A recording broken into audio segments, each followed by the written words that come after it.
Welcome to my channel, and this is English Podcast. So, we all have some behavior that we would like to change about ourselves. And we certainly all want to help someone else change their behavior in a positive way. So maybe it's your kid, your spouse, your colleague. So I want to share some new research with you that I think reveals something really important about what gets people to change their behavior. But before I do that, let's zoom in on one strategy that I think you probably use a lot. So let's say you're trying to stop yourself from snacking. What do you tell yourself? Well, most people's inner monologue will say, beware, you'll be fat. And if this was your kid, you would probably tell him that smoking kills, and by the way, he's in big, big trouble. So what we're trying to do here is we're trying to scare ourselves and others into changing their behavior. And it's not just us. Warnings and threats are really common in health campaigns, in policy. It's because we all share this deep-rooted belief that if you threaten people, if fear is induced, it will get them to act. And it seems like a really reasonable assumption, except for the fact that the science shows that warnings have very limited impact on behavior. So, graphic images on cigarette packets, for example, do not deter smokers from smoking. And one study found that after looking at those images, quitting actually became a lower priority for smokers. So I'm not saying that warnings and threats never work, but what I'm saying is that on average, they seem to have a very limited impact, and so the question is why? Why are we resistant to warnings? Well, if you think about animals, when you induce fear in an animal, the most common response you will see is freezing or fleeing. Fighting, not as much. And so humans are the same. So something scares us, we tend to shut down, and we try to eliminate the negative feelings. So we might use rationalization. So for example, you might tell yourself, my grandpa smoked, he lived to be 90, so I have really good genes and absolutely nothing to worry about.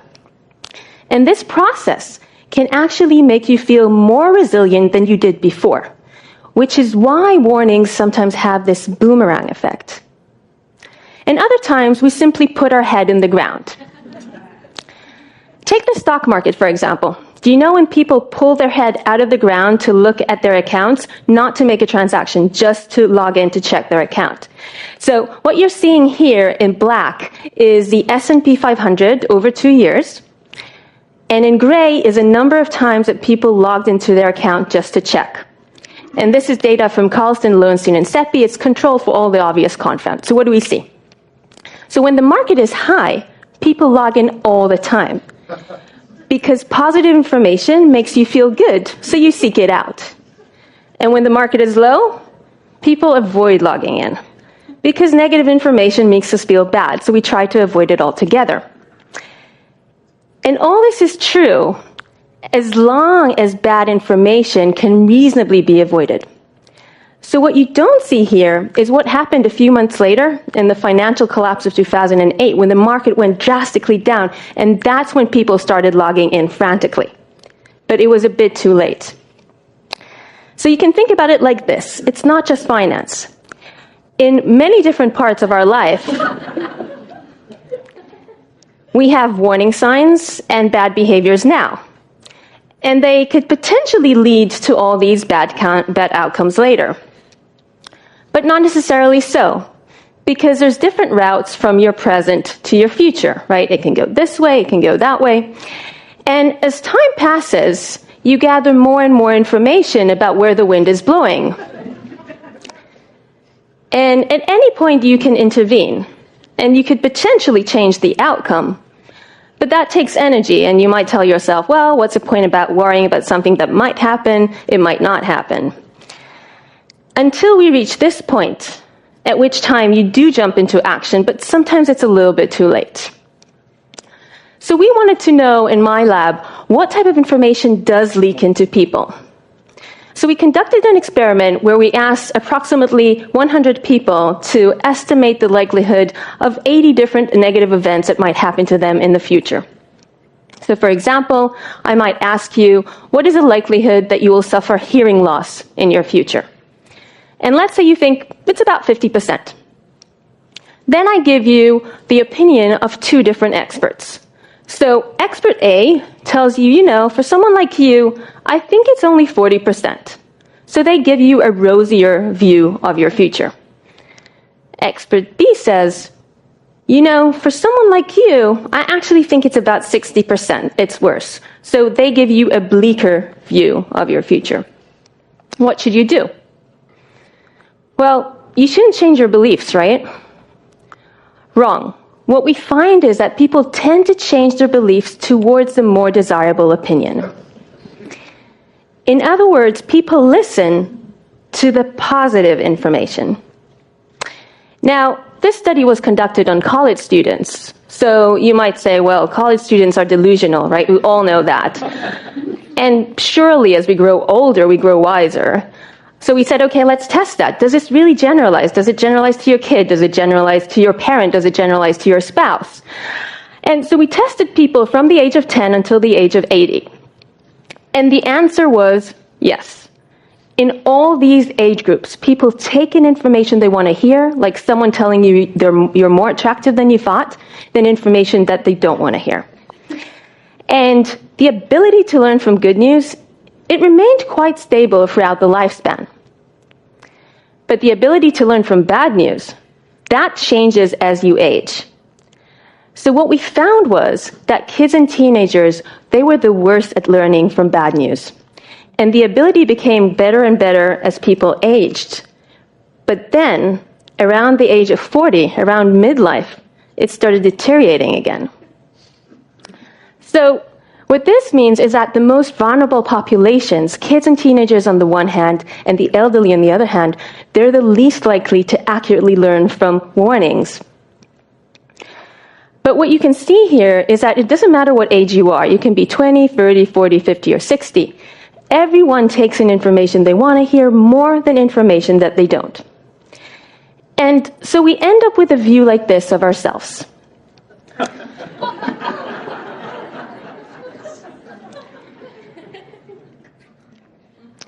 And our mistake as teachers, as mentors, as employers, is that instead of working with this positive image that people so effortfully maintain, we try and put a clear mirror in front of them.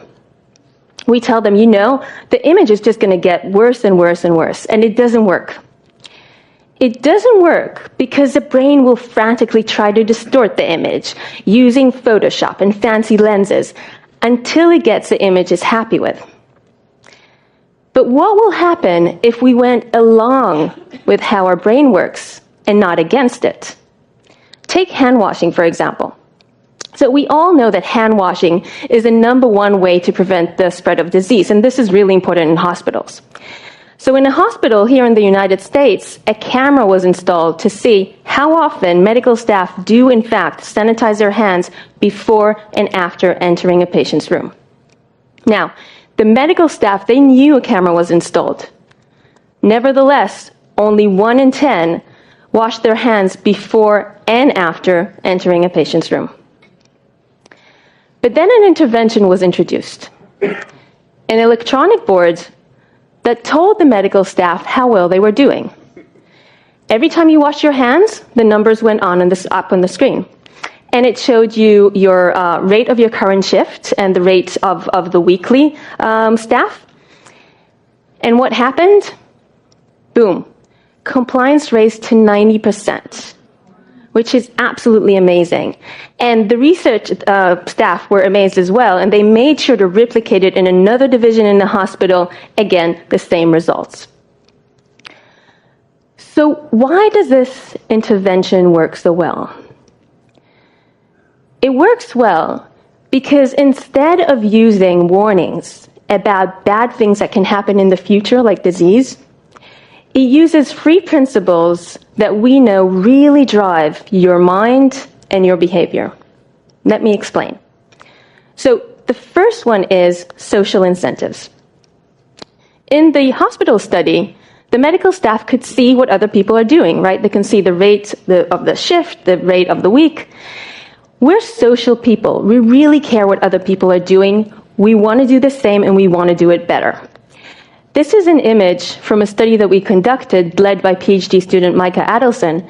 And what it's showing you, it's a signal in the emotional center of your brain when you hear about the opinion of others.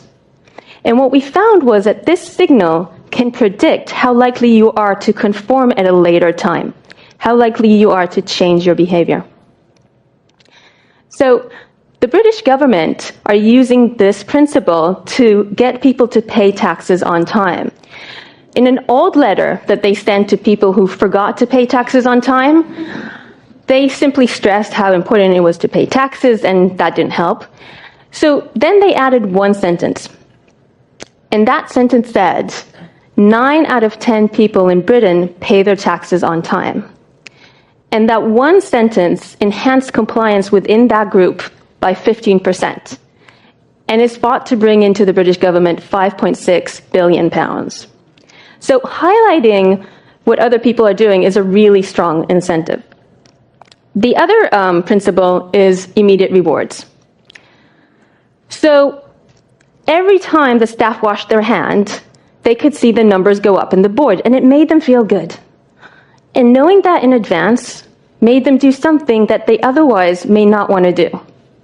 Now, this works because we value immediate rewards, rewards that we can get now, more than rewards that we can get in the future.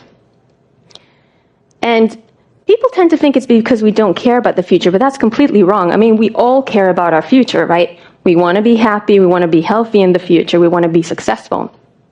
But the future is so far away. I mean, maybe you'll behave badly now, and you'll be fine in the future. And maybe you'll be altogether dead.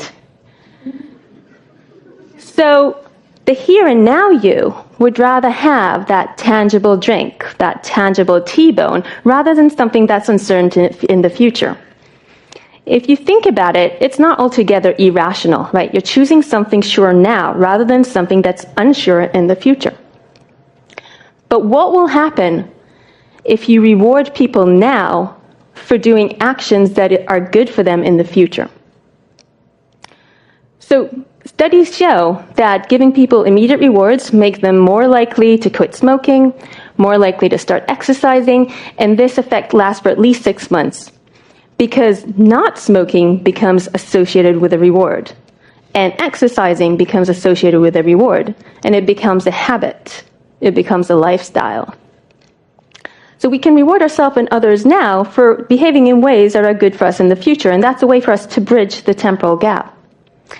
And the third principle is progress monitoring. So the electronic boards focus the medical staff attention on improving their performance. This is an image from a study that we conducted that shows you brain activity suggestive of efficient coding of positive information about the future. And what we found was that the brain does a really good job at this, but it doesn't do such a good job at processing negative information about the future. So what does this mean? It means that if you're trying to get people's attention, you might want to highlight the progress, not the decline.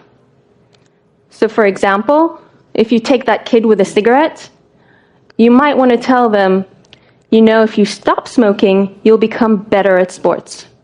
Highlight the progress, not the decline. Now, before I sum up, let me just share this small anecdote with you. So a few weeks ago, I got home and I found this bill on my fridge. And I was really surprised because there's never any bills on my fridge. So I was wondering why my husband decided to put that on our fridge. And so looking at the bill, I could see that what this bill was trying to do is get me to be more efficient with my electricity use. And how was it doing it? Social incentives, immediate rewards, and progress monitoring. Let me show you. So here's the social incentives. So in gray is the energy use, the average energy use of people in my neighborhood. And in blue is my energy use. And in green is the most efficient neighbor. And my reaction to this was, my immediate reaction was, I'm a little bit better than average. A tiny bit, but still. And my husband was exactly the same reaction. And I want to get to the green bar. And then I got a smiley face. That was my immediate reward. And it was telling me, you're doing good. And it made me want to put this on my fridge. And although I have this one smiley face, I can see the opportunity there to get two smiley faces. So there's an opportunity for progress. And it's showing me my progress throughout the year, how my energy use changes throughout the year. And the last thing this bill gave me, it gave me a sense of control. So it gave me a sense that I was in control of my use of electricity. And that is a really important thing if you're trying to get people to change their behavior, because the brain is constantly trying to seek ways to control its environment. It's one of the principles of what the brain is actually doing. And so giving people a sense of control is a really important motivator. Okay, so what am I not saying? I'm not saying that we do not need to communicate risks. And I'm not saying that there's one solution fits all. But I am saying that if we want to motivate change, we might want to rethink how we do it.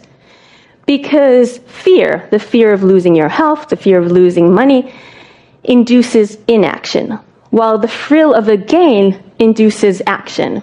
And so to change behavior in ourselves and in others, we may want to try these positive strategies rather than threats, which really capitalize on the human tendency to seek progress. Thank you.